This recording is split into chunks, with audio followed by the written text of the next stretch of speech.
Toi, c'est pas du tout son genre de meuf. Ouais, je suis complètement d'accord avec toi. Et depuis quand ils sont ensemble? Ce week-end. Comment ça se fait? Elle l'a sucé à une soirée. Ok, et depuis quand ça suffit pour se mettre ensemble? Ils ont déjà été ensemble au collège une fois. Et ben, au moins, comme ça, t'es débarrassé. C'est clair. Attends, Lucas, il te kiffait? Réveille-toi, s'il te plaît. La NRK, la chaîne d'origine, la grosse chaîne norvégienne, cherchait un programme pour recapter une audience jeune qu'ils avaient complètement perdue.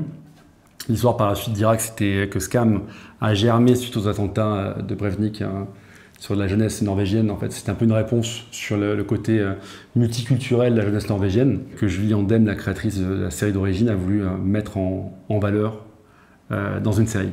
Et puis, 4 saisons plus tard, triomphe absolu, des remakes dans tous les pays du monde actuellement en préparation. Skam devient une machine.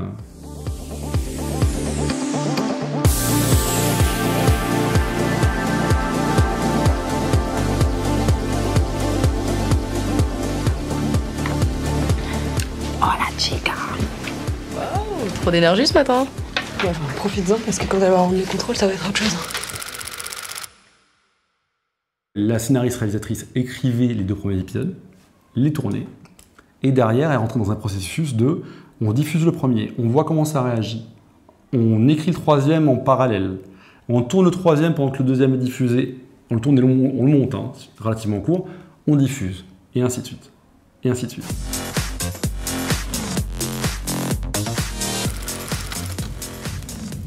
Ça a été incroyable de voir à quel point les spectateurs, les jeunes se sont emparés des séquences quotidiennes.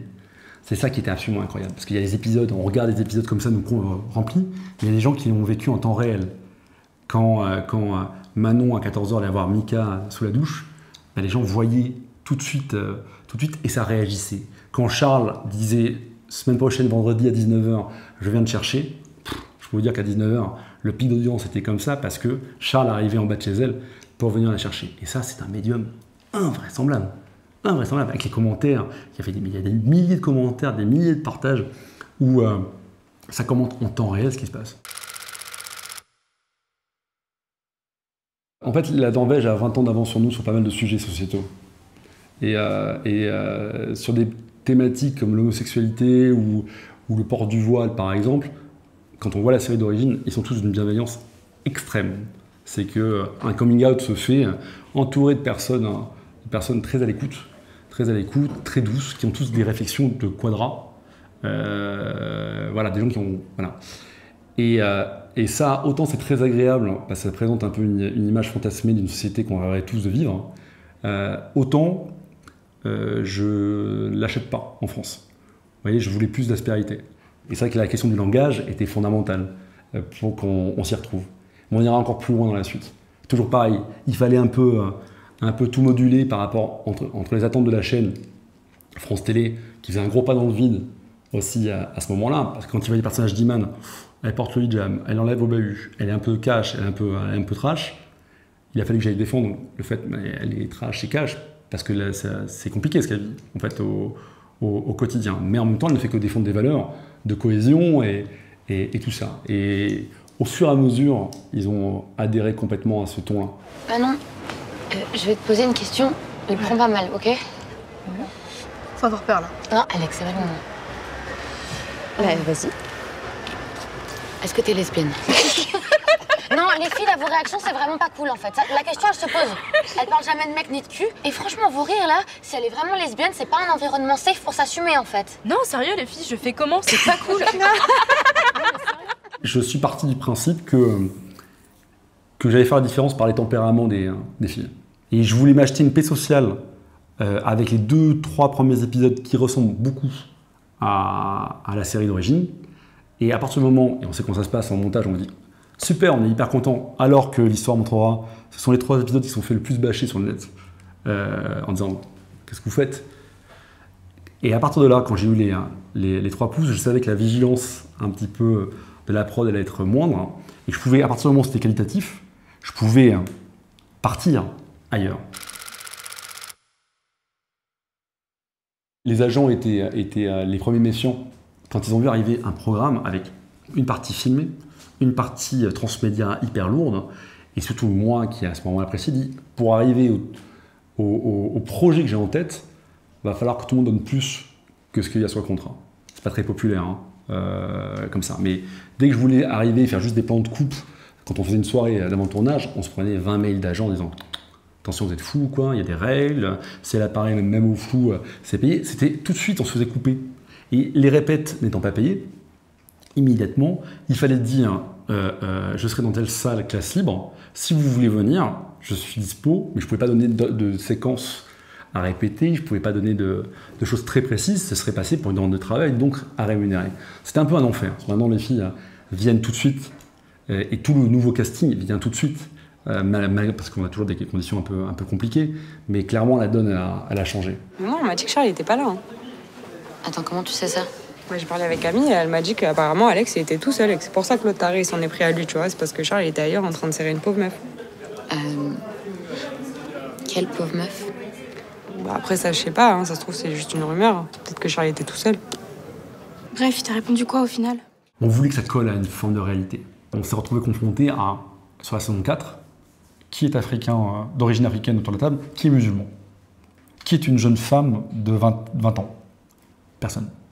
Donc, impossible de raconter de la merde sur un sujet pareil. Donc, à ça, on l'a fait venir. Elle a passé 3-4 heures avec nous. Et avec... elle savait ce que j'allais faire. Hein. Elle sait que les filles, je les écoute tout le temps, en permanence. Et elles savent que ce qu'elles me donnent va se retrouver dans la série, tôt ou tard. Par exemple, à la déco, quand on réfléchissait à la maison de Iman, on se dit à quoi ressemble une maison de Français d'origine africaine, musulman. Et là, tout le monde était incapable de répondre précisément. Et Hassan nous a fait un story, clairement un FaceTime de chez elle, et on était tous « What ?» On a fait donc 22 épisodes de 26 minutes, répartis sur 2 saisons, cross-boardés sur 33 jours. Comme je vous l'ai dit tout à l'heure, le process norvégien, c'était certes, ils tournaient 2 jours, 2 jours et demi, mais ils avaient à chaque fois 10 jours pour préparer le suivant, 1 semaine pour préparer. Et dans leur calcul, et donc c'était étalé sur 4 mois pour une saison. Et dans leur calcul, ils ont dit on va reprendre juste le même nombre de jours, on va le réduire un petit peu, on va tout mettre les uns sur les autres, on va tout cross-border les saisons. Donc Manon, sur une saison, vient d'arriver au bahut, séquence suivante, elle pense qu'elle a été violée. Enfin, c'était délire, pas de script, bien sûr. J'ai mon projet de jeu, mon premier assistant, je vois comment il compose sa journée, je rebosse le plan de travail, mais j'ai plus raisonné en termes de ok, quelle séquence doit être très impactante d'un point de vue émotionnel. Et on connaît l'arrêt qui dit on ne meurt pas pour un plan. J'avoue que j'essayais systématiquement de signer un plan qui puisse rester un peu iconographique, mais toujours jamais gratuit, hein, toujours quelque chose qui s'est marqué dans le point de vue de son personnage. Et si on mettait de la musique? Bonne idée. Eh ben j'y vais du coup. Ok, super, musique, ok. Simple. Musica, c'est parti, on se bouge le boule les filles. Ding ding ding ding ding ding. Allez, on y va. Musique, on y va. Ouais, pas mal le déhanché, ouais, bien. Ok. C'est l'enfer. C'est l'enfer et avec mon chef-op, on en rigolait souvent quand il voyait plus les 5 parlent, quoi. Les 5 parlent. Et encore une fois, même si par exemple sur la saison 3, je vais beaucoup plus axer le fait que s'il y a un point de vue prédominant, qui sera celui de Lucas donc, et ben si tu as plein de répliques en off, c'est pas un problème. Je ne pourrais pas couvrir toutes les répliques. Elles ne pourraient pas être toutes nickel installées. En plus, les jeunes, je ne sais pas si vous les voyez dans les cours, ils s'installent n'importe comment, ils marchent jamais les uns à côté des autres, c'est le bordel. On me l'a proposé bien sûr, mais j'ai une très bonne agent. C'est que je venais la voir à des moments et je disais écoute, on me propose ce prime là, et elle disait t'as besoin d'argent, je fais bah, comme tout le monde, tu sais, mais je dois payer ma crèche et compagnie, mais voilà. Et elle disait bah non, vas-y, reste sur Scam, parce que l'histoire c'était de cherté, c'est quand même un luxe incroyable.